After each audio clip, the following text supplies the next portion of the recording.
What up, everybody? I'm Dave Miranda, and this is episode 34 of Just Give Me 5. Right now, we're over here in lovely Santa Monica, California, filming. You can see the Santa Monica Pier behind me. You see the roller coaster, and the weather's beautiful right now. You know, West Coasting, you know what I mean, and just having a good time, man.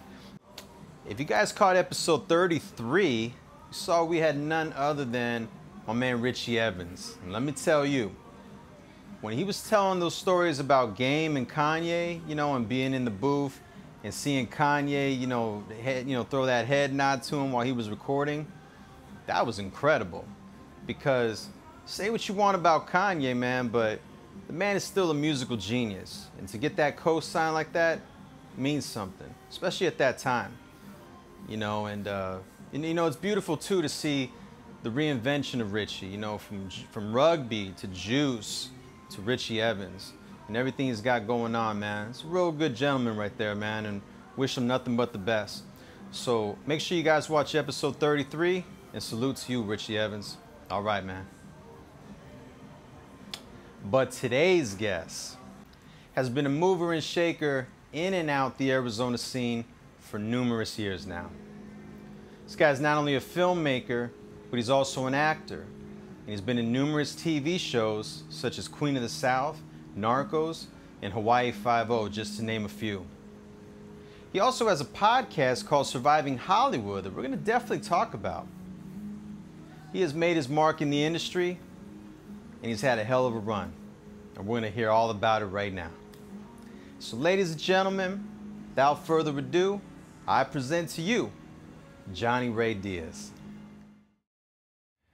Hey, I'm Johnny Rey Diaz, and all I'm saying is just give me 5.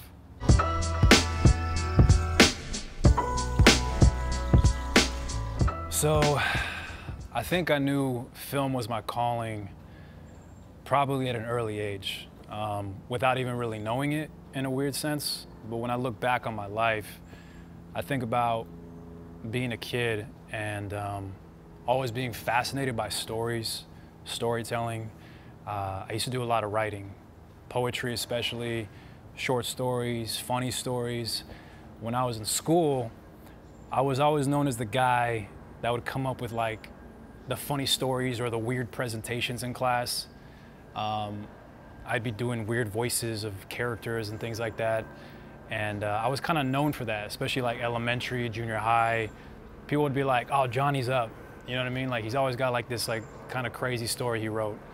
So I think even back then, without even knowing it, I was kind of prepping myself for what I do now, which is, I like to say I'm a freelance storyteller, honestly, more than like an actor, because as much as I love movies, I just love stories in general. So I think that's when it first kind of started, although I never really knew that it was a profession you could do, mostly because I don't really come from a creative family. My parents are immigrants, very blue collar, work a job for a long time, get an education, that type of thing. I don't really have a lot of artists in my family. So when I left to kind of pursue this thing, it was a little weird because it was like nobody in my family does that.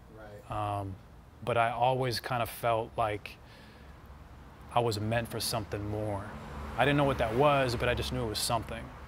So I remember the movie specifically that made me fall in love with movies. And it was Terminator 2, Judgment Day. Okay. I remember because I was a kid, growing up in a very conservative, strict family. I wasn't allowed to watch those kind of movies. Yeah. But my cousin had it on VHS, if you guys remember what VHS is. Right. And he had it in his room, and he's like, hey, you want to watch this movie? I didn't know what it was, but he popped it in, and I remember watching that movie and just being like blown away. I was like, not only is the story really good, but the special effects, the fighting, the action. I mean, you fall in love with Schwarzenegger, and like at the end, you actually feel sad that he's dying. Right. You know, it's like a whole thing. And I actually remember that movie being very impactful for me because I sat there being like, I didn't know you could make something like this. And I think early on, that's kind of where it created a spark where I was like, I'd really want to work in movies, whatever that makes, whatever that means. I didn't really understand it because I didn't know anything about that world. So I think that's when it first kind of started for me.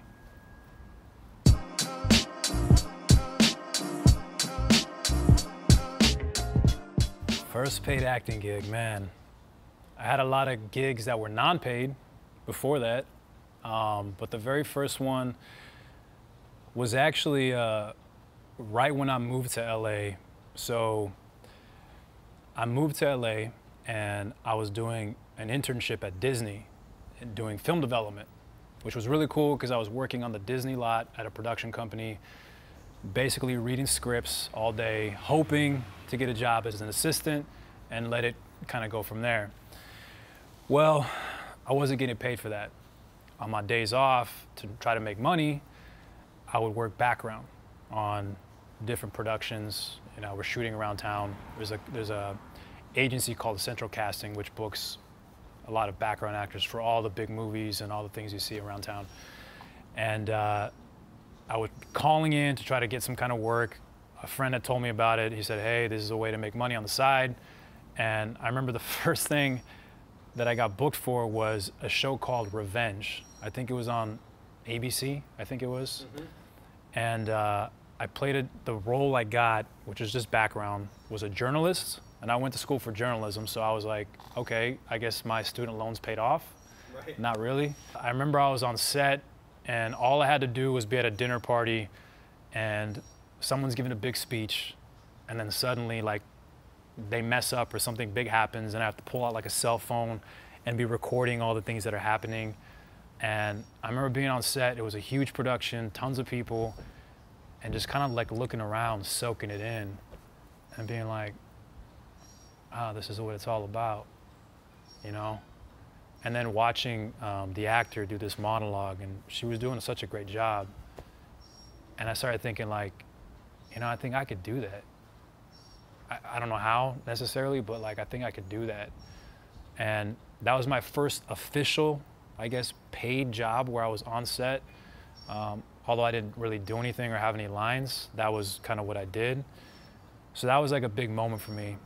So cut to like a few years later, and now I've had a little bit of work under my belt, but the very first role that I booked where I felt like I was a professional actor was on Hawaii Five-0. Nice. And it was a co-star role, which basically means in Hollywood, usually you have 5 lines or less. But the reason why it was so pivotal was because it was the first one I got where I was actually on a legitimate, if you want to call it, TV show, where people could actually see on CBS. It was crazy because I got it, and they flew me to Hawaii, obviously all on their dime. First class everything, amazing hotel on the beach. I was there for 2 weeks, worked 2 days, so it was basically like a paid vacation, right? And I remember the very first scene I was in, I was being interrogated. I was actually sitting in a chair, how I am now, handcuffed to a chair. And I have these actors that I've seen on TV interrogating me, like Daniel Day Kim from Lost, Grace Park. And I remember I was shitting bricks. I didn't have that many lines, but I was so nervous because this was like, now I have like these real actors almost in front of me that I've seen on all these different shows. And all I kept telling myself was like, don't mess up, don't mess up, don't mess up. Yeah. And I just kind of like locked in, focused as much as I could, and it went great. And I actually remember Grace Park came up to me and she was like, Johnny, like that was a really interesting choice. Like I liked what you did there. That was really cool. And that was like a nice little validation where I felt like I was like, all right, like I'm a professional actor now. I got my union card. I'm here, I'm in Hawaii, like I'm working with these people. And then I got to work, cut to like several days later, I got to work with Shai McBride from Gone in 60 Seconds. And I'm like, dude, I've seen that movie like 1,000 times. Right. And now I'm doing a scene next to him. And I even remember asking him for advice just because he was there. And I remember him telling me that the biggest piece of advice I could give you is to not be afraid to say no to something. If it goes against your values or what you believe in, say no. Right. you know? So I feel like that specific role for me was where I actually felt like a pro actor.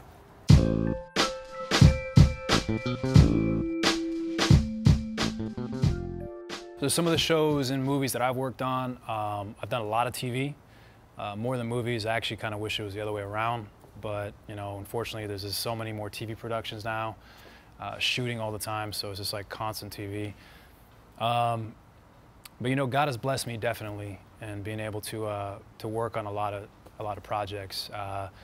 Some of the shows I've worked on is Queen of the South. I recently did a recurring role on Bosch on Amazon. I feel like I've worked on almost every CBS show.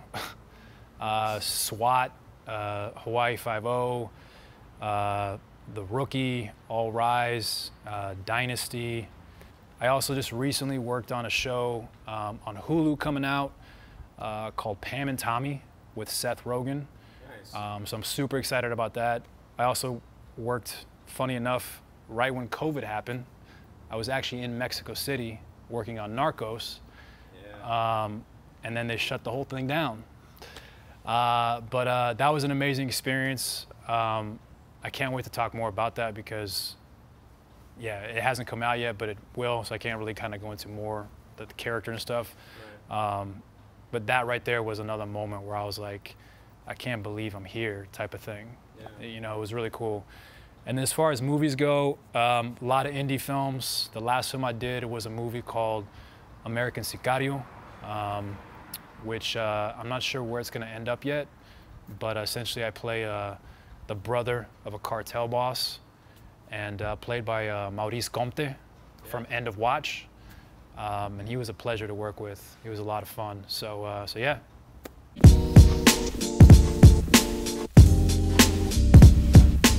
I also have a podcast called Surviving Hollywood that I started with two buddies of mine that I met out here. We met in an acting class, and they're twins. And I actually I work with them a lot. We do a lot of projects together, mostly because I think they're two of the funniest dudes I ever met. And I was like, hey, we should do a podcast. So the podcast I have essentially is we interview people in the industry, directors, writers, producers, casting people, actors, and we talk to them about their journey, you know, how they got to where they are, what kind of things they were doing before, you know, they found success. And it's been a lot of fun, you know, because we get to connect with a lot of people that I never would have had a chance to connect with. You know, we've had Oscar nominees on there, nice. Emmy winners, comedians. It's been a really great way to connect, especially during COVID, because a lot of people were just sitting at home, not doing anything. Right. And yeah, so if you guys want to check it out, it's on Spotify, Apple, YouTube, all the streaming platforms. So yeah.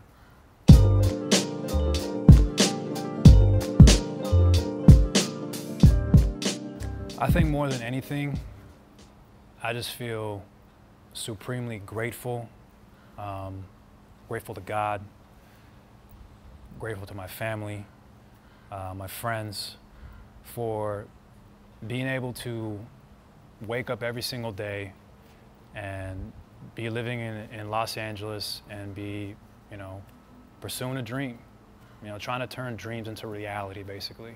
I realize how special that is sometimes. You know, I think I forget because you're here for a while, and after a while things kind of become normal. But I think the biggest thing is I never forget where I came from. You know, born and raised in Arizona, and coming from a very hard-working immigrant family, I've seen the other side of struggle, and I know how hard it is. And I'm super grateful to have parents that really fought for me to have opportunities. All my best friends are still back home. The ones that I'm closest to are all from high school. You know, so they're still a big part of my life. They're still always going to be there and supporting me. I think it's really cool to have that. But I think through it all, even though I've had some really great opportunities, worked with some great people, I feel like I'm still that same person. And I think that's the most important thing in this whole game is to, you know, regardless of what you do in life, it's relationships with people. That's the most important thing, you know? And yeah, I'm really grateful for that.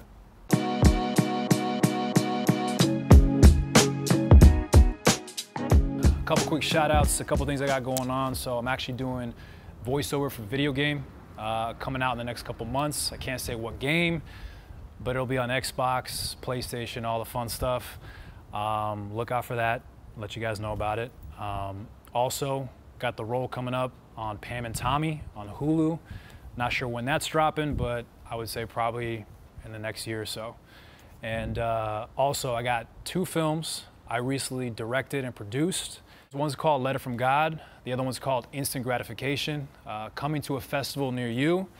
And also got the podcast, Surviving Hollywood, on all the platforms, Google Play, Apple, Spotify. Make sure you guys like and subscribe. And yeah, just check it out. And there you have it. Nothing but love and respect to my man Johnny. You know, I've known Johnny for many, many years now. You know, I met him back in the club scene, and to see where he's elevated from then till now, it's just a beautiful thing. You know, and wish you nothing but continued success, my friend. Make sure you guys are following him on social media. Shout out to my brother Jimmy Nelson on that camera eating them damn Mike and Nikes. Make sure you guys subscribe to the YouTube channel. And man, I hope you guys enjoyed this episode. This was a lot of fun. And if you don't mind, I'm gonna continue soaking in this beautiful California breeze. But till next time, stay tuned, stay blessed, stay healthy. Just give me 5, y'all.